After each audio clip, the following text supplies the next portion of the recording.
Welcome to Chapter 13 of The Scarlet Letter by Nathaniel Hawthorne. And this chapter is called Another View of Hester, and it's going to give us an update on sort of what life has been like for Hester in the last last few years. We don't know exactly how long. We do know that it's been 7 years since she was on the scaffold, and people are starting to look at her a little bit differently. So that's why it's called Another View of Hester. In her late singular interview with Mr. Dimmesdale, so when she saw him on the scaffold, Hester Prynne was shocked at the condition to which she found the clergyman reduced. His nerve seemed absolutely destroyed. His moral force was abased into more than childish weakness. It groveled helpless on the ground, even while his intellectual faculties retained their pristine strength, or had perhaps acquired a morbid energy, which disease only could have given them. With her knowledge of a train of circumstances, hidden from all others, she could readily infer that besides the legitimate action of his own conscience, a terrible machinery had been brought to bear and was still operating on Mr. Dimmesdale's well-being and repose. Knowing that what this poor fallen man had once been, her whole soul was moved by the shuddering terror with which he had appealed to her, the outcast woman, for support against his instinctively discovered enemy.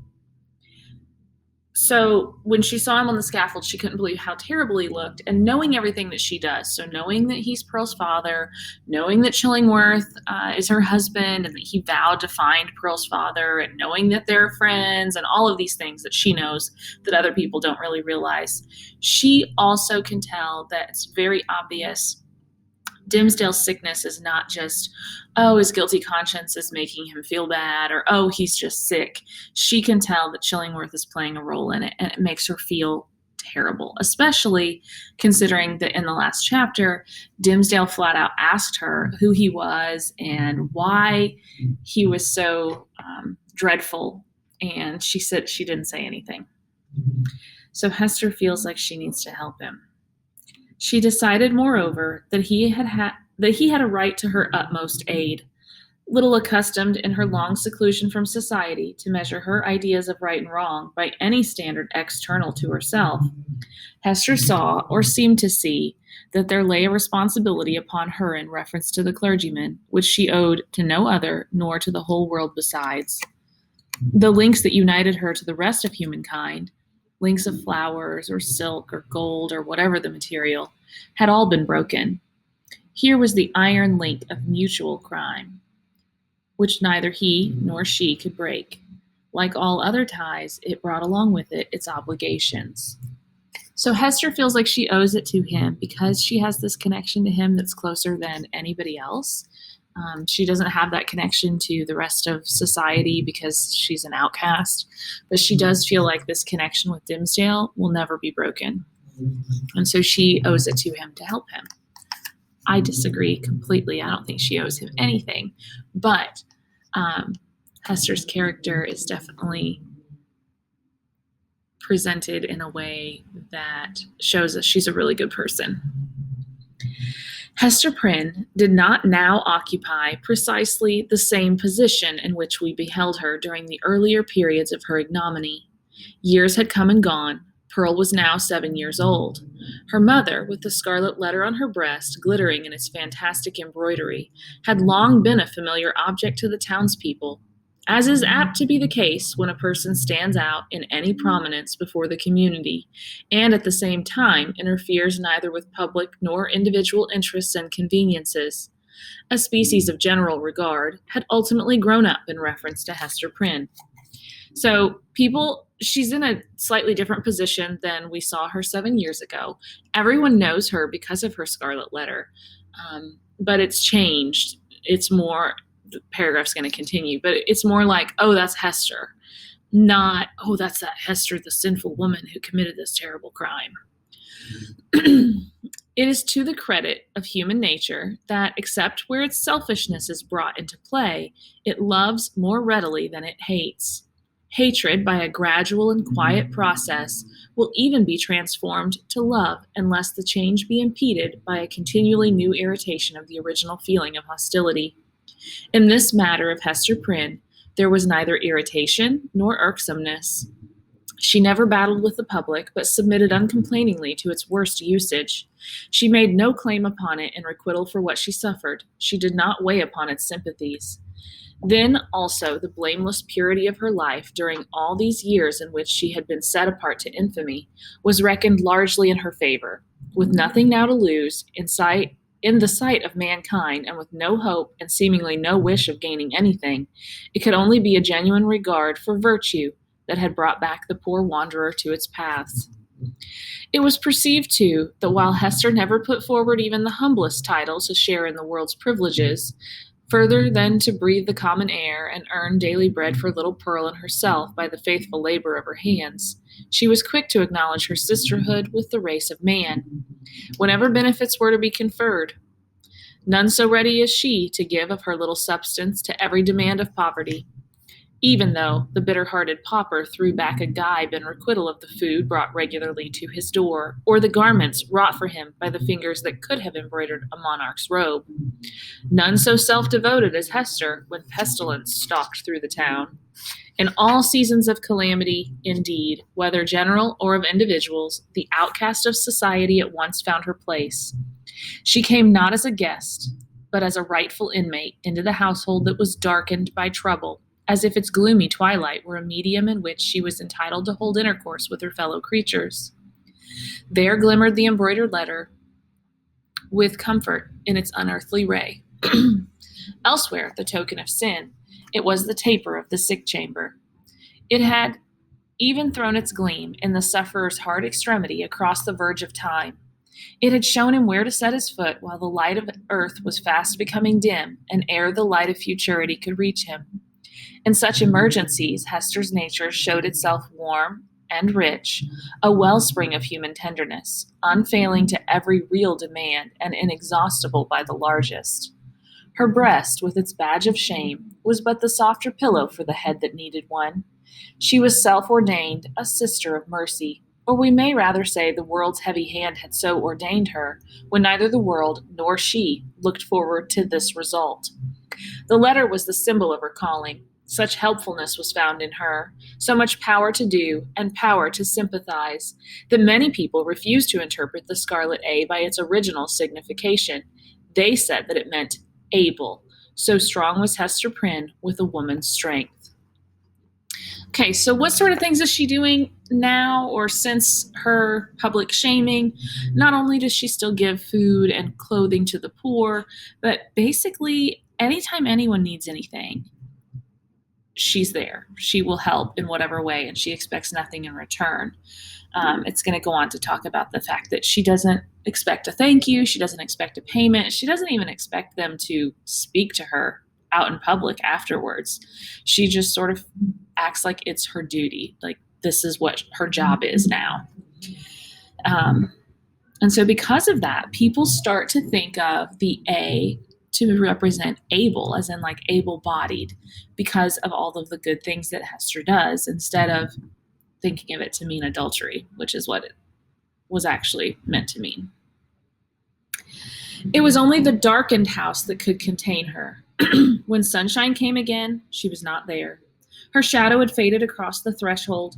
The helpful inmate had departed without one backward glance to gather up the meed of gratitude, if any were in the hearts of those whom she had served so zealously.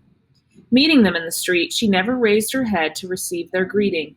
If they were resolute to accost her, she laid her finger on the scarlet letter and passed on. This might be pride, but was so like humility that it produced all the softening influence of the latter quality on the public mind. The public is despotic in its temper. It is capable of denying common justice when too strenuously demanded as a right, but quite as frequently it awards more than justice when the appeal is made, as despots love to have it made, entirely to its generosity. Interpreting Hester Prynne's deportment as an appeal of this nature, society was inclined to show its former victim a more benign countenance than she cared to be favored with, or perchance than she deserved. So, just more of the same. Because she comes across as very humble, people are starting to think of her differently. They don't forget what she's done, but they certainly seem to At least think of the good things first instead of the bad. The rulers in town, like the leaders, the magistrates, were a little bit slower in changing their opinion. They're a little more set in their ways. So even though the public thinks of Hester differently, the leaders aren't quite fully there yet. That's what the next paragraph is going to talk about. The rulers and the wise and learned men of the community were longer in acknowledging the influence of Hester's good qualities than the people. The prejudices which they shared in common with the latter were fortified in themselves by an iron framework of reasoning that made it a far tougher labor to expel them. Day by day, nevertheless, their sour and rigid wrinkles were relaxing into something which, in the due course of years, might grow to be an expression of almost benevolence. So they've been softened. They're just not as generous as the public. Thus it was with the men of rank on whom their eminent position imposed the guardianship of the public morals.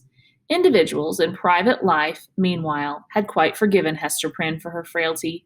Nay, more, they had begun to look upon the Scarlet Letter as the token not of that one sin for which she had borne so long and dreary a penance, but of her many good deeds since. Do you see that woman with the embroidered badge? They would say to strangers. It is our Hester, the town's own Hester, who is so kind to the poor, so helpful to the sick, so comfortable to the afflicted. Then it is true, the propensity of human nature to tell the very worst of itself when embodied in the person of another would constrain them to whisper the black scandal of bygone years. It was none the less a fact, however, that in the eyes of the very men who spoke thus, the Scarlet Letter had the effect of the cross on a nun's bosom. It imparted to the wearer a kind of sacredness which enabled her to walk securely amid all peril. Had she fallen among thieves, it would have kept her safe. It was reported and believed by many that an Indian had drawn his arrow against the badge, and that the missile struck it but fell harmless to the ground. All right, so now when a stranger comes into town, instead of saying, oh, that's Hester, the sinful lady, instead they talk about Hester in a positive way first. But then, as is human nature, Hawthorne says, it's human nature to want to tell the worst in people as long as it's not about themselves. So they do go on and still tell what she did in the past. They talk about her sin, but they first mention her good deeds. So that's an improvement. It mentions that there's kind of like a legend around the Scarlet Letter. It says that it protects her in a way, like a cross on a nun's bosom, because she's marked.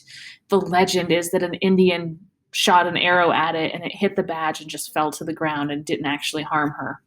Is that true? Of course not. It's a legend. It's like things that we tell kids that aren't necessarily 100% true. But the message is that she's protected by this badge. Nobody messes with her because of the letter.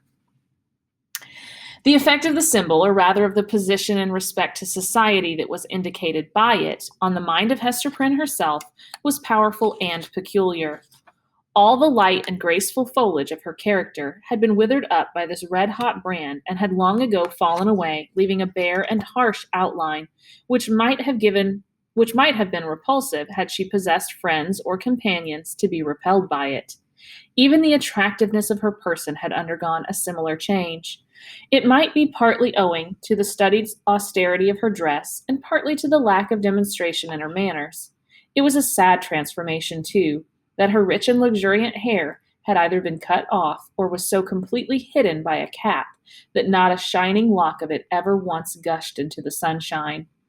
It was due in part to all these causes, but still more to something else, that there seemed to be no longer anything in Hester's face for love to dwell upon, nothing in Hester's form, though majestic and statue-like, that passion would ever dream of clasping in its embrace, nothing in Hester's bosom to make it ever again the pillow of affection. Some attribute had departed from her, the permanence of which had been essential to keep her a woman. Such is frequently the fate, and such the stern development of the feminine character and person when the woman has encountered and lived through an experience of peculiar severity. If she be all tenderness, she will die. If she survive, the tenderness will either be crushed out of her, or, and the outward semblance is the same, crushed so deeply into her heart that it can never show itself more.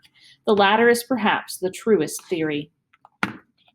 So Hester has sort of lost all of her beauty, all of those things that described Hester when she exited the prison door in chapter 2, I guess it was.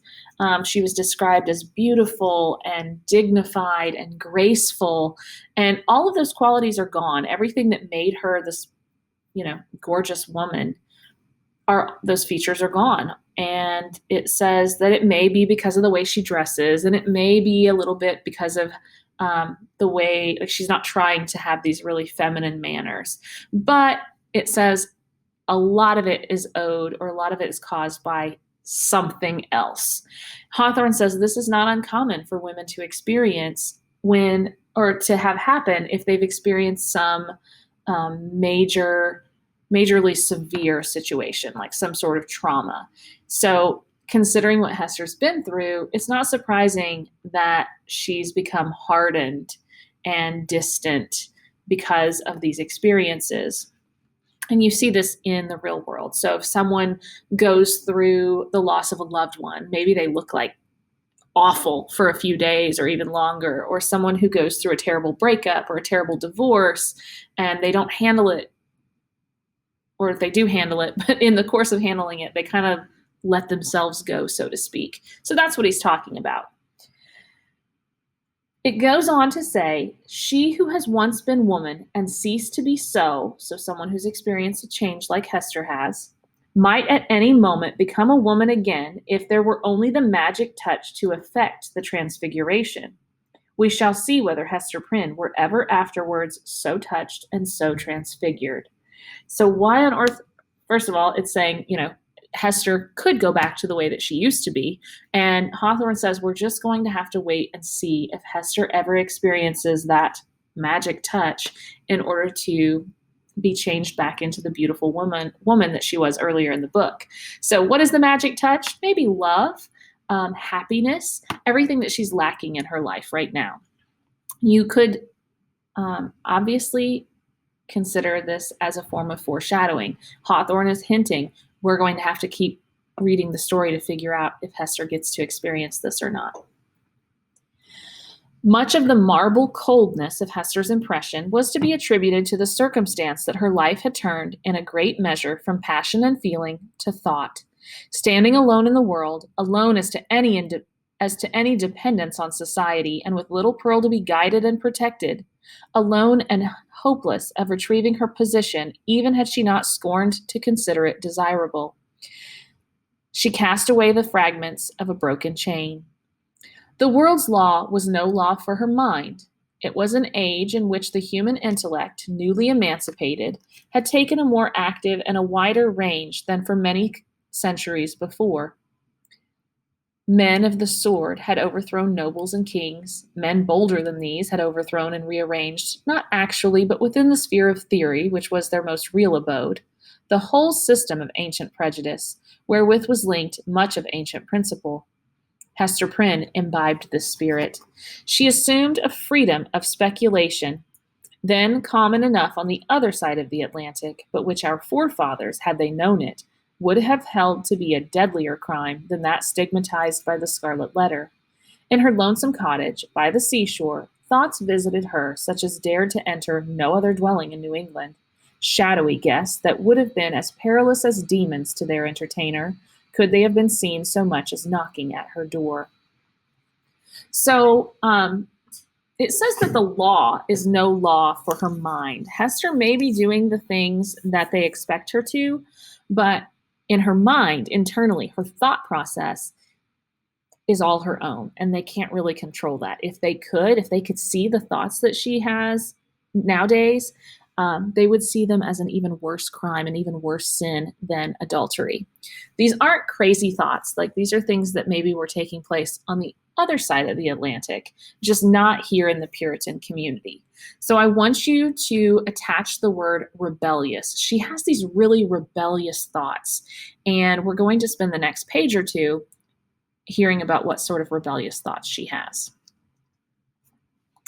It is remarkable that persons who speculate the most boldly often conform with the most perfect quietude to the external regulations of society. The thought suffices them without investing itself in the flesh and blood of action. So it seemed to be with Hester. Yet, had little Pearl never come to her from the spiritual world, it might have been far otherwise. Then she might have come down to us in history hand in hand with Anne Hutchinson as the foundress of a religious sect. She might, in one of her phases, have been a prophetess.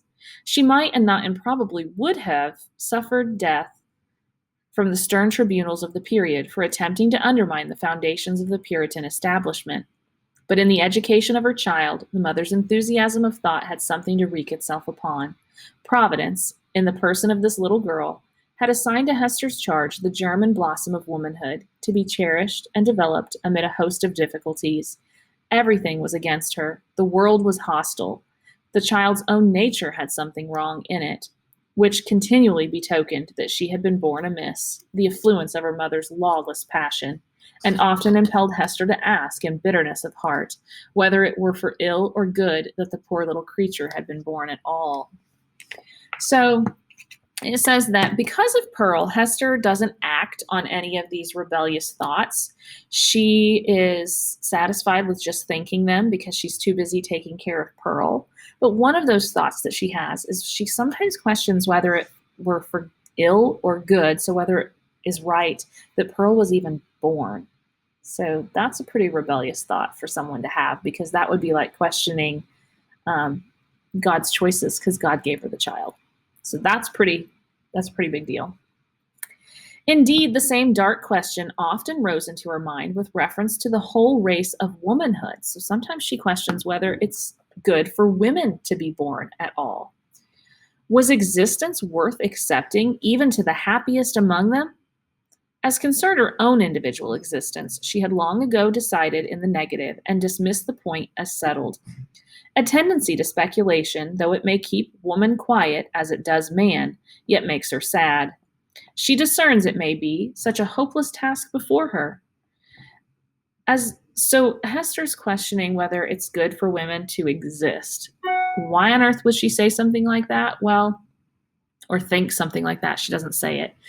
It's because of the way women are treated at the time. This is set in the 1600s. In particular, it's 1649 now. So women really are not treated equally to men, and that's what she is questioning. Now, why does Hawthorne put this in here? That's a whole thing. The story was written in the mid-1800s, which is when the fight for like women's rights, women's suffrage really kind of took off and became a thing. So Hawthorne creates this character of Hester very much based on women, strong women of his own time, even though he puts her in the 1600s. So she's questioning, how can we make life better for women, more fair? And this is her answer to herself. As a first step, the whole system of society is to be torn down and built up anew. Then the very nature of the opposite sex, or its long hereditary habit, which has become like nature, is to be essentially modified before woman can be allowed to assume what seems a fair and suitable position. Finally, all other difficulties being obviated, woman cannot take advantage of these preliminary reforms until she herself shall have undergone a still mightier change, in which, perhaps, the ethereal essence, wherein she has her truest life, will be found to have evaporated. A woman never overcomes these problems by any exercise of thought. They are not to be solved, or only in one way. If her heart chance to come uppermost, they vanish. Thus Hester Prynne, whose heart had lost its regular and healthy throb, wandered without a clue in the dark labyrinth of mind, now turned aside by an insurmountable precipice, now starting back from a deep chasm. There was wild and ghastly scenery all around her, and a home and comfort nowhere.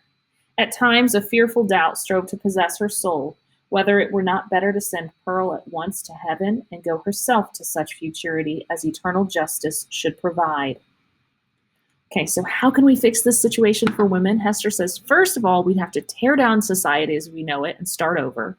We would have to completely retrain the men and their way of thinking so that they would allow women to have a more fair situation. And then third, we would have to totally retrain women, because women don't seem to realize that they deserve to be treated better or have a more prominent position in society. Now, why does Hester have these thoughts? As an outsider, as an outcast, she has a completely different view of things. And the next line says, the Scarlet Letter had not done its office. What does that mean?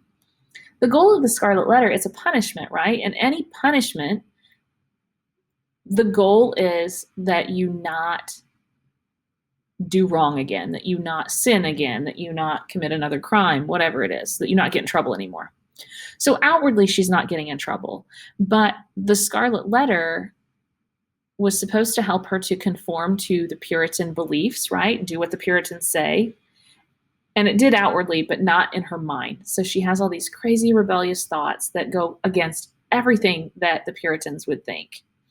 And that's how the Scarlet Letter really hasn't made her conform as much as they think it has. Yet another rebellious thought she has about the fact that women have it so badly. She often questions, or sometimes questions, if it weren't better for her to send Pearl to heaven at once and then go herself. So in other words, she thinks about killing Pearl and then killing herself because life is so lousy for them. In today's world, Hester would very likely have been diagnosed with postpartum depression a long time ago, at least assuming that she would ask for help. So that was obviously a thing. I think Hawthorne knew what he was talking about when he created this character. I think this sort of thing was going on even back then.